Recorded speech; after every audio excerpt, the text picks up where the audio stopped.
It is an hour of hope. The fragrance is blowing all around us. We can see it. We can feel it. It is going to be great.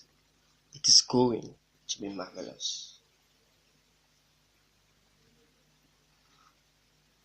Humanity is registering the shockwave of hopelessness on its seismograph. No tremor on its Richter scale is yet strong enough to cause visible cracks on the fabrics of human living. But the monitors are openly worried about what might be happening to undermine the substructure. There is no single epicenter to draw the attention of the observers in the world, but they need 1,000 eyes to see the small signals coming from every direction at once. This has necessitated me to start this audio book project. The audiobook I entitled The Hour of Hope, authored by Kingsley Koku Koda, under the pen name Kelinyo Koda. One fateful night, while I was walking through the streets of a developing town, I saw many things that depict suffering.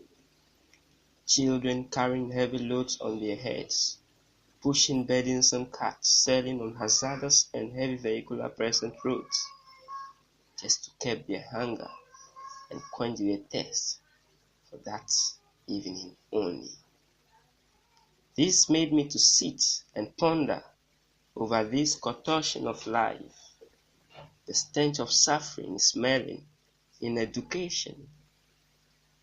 Students failing exams, struggling to understand and absorb lessons, even some going hungry for long periods just to sail through.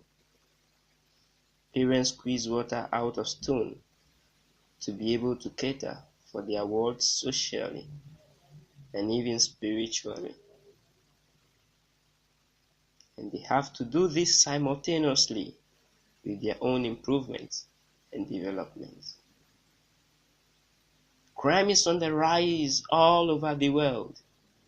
Armed robberies, swindlers, cyber fraudsters, rapists, sexual assaultees, pedophiles, terrorists, and what have you, have all increased to the intimidation of innocent and unsuspecting people. People who work hard are getting poorer, spouses abusing each other, verbally and physically. Some parents beating their children to pulp, and no one seems to care. It is just the suffering persisting against them over and over again. Sicknesses are now more or less carried as ornaments of luxury. Wicked people carry out egregious killings with pride, and no one has the temerity to question their heinous behavior. Yet, the only security there is to know how to live in insecurity. All sources acknowledged. Suffering, problems, challenges are all that which will trigger us for greater achievements.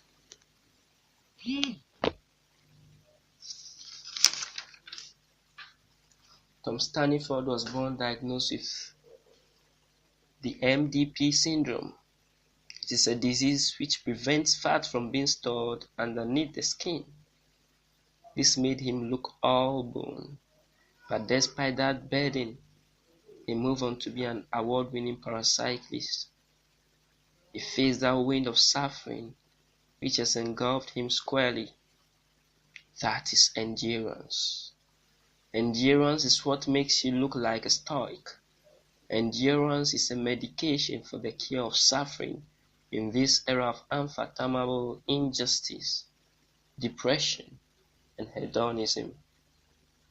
You need to move on, even if you see the floor as slippery as slime.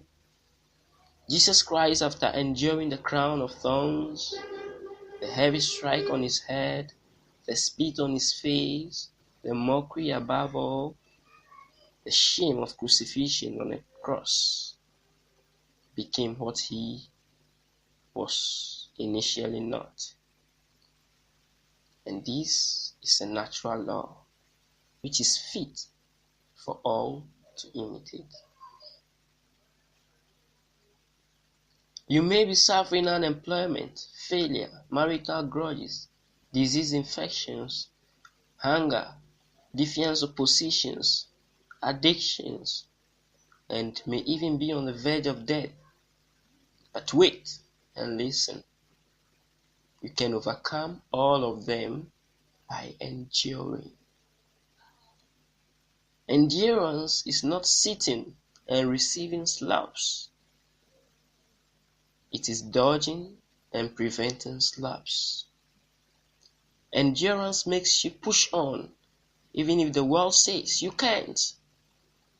Before you can overcome poverty, injustice, disease, ignorance, and all other struggles of life, you have to be focused on just what you are doing. And with hard work and dedication, you will see yourself on top. Just when you think, I've wasted it. Endurance can only be effective if you have a plan for yourself. Take note of this. A man who is not mindful of where he is going never reaches anywhere. And I repeat, a man who is not mindful of where he is going never reaches anywhere. To succeed in education, you must work on your mindset. Our greatest weakness lies in giving up, Thomas Edison once said. The most certain way to succeed is always to try just one more time. When our mind tells you the future holds nothing for you, tell it, that's exactly what I want to see. That is what we call faith. I have a story to say, a story of faith. I'll try and end today's episode here. In the next episode, you will hear about my story. Thank you. Keep glued. This is Movers Incorporated with our new ebook entitled The Aura of Hope, authored and recorded by Kingsley Coder. Thank you for listening.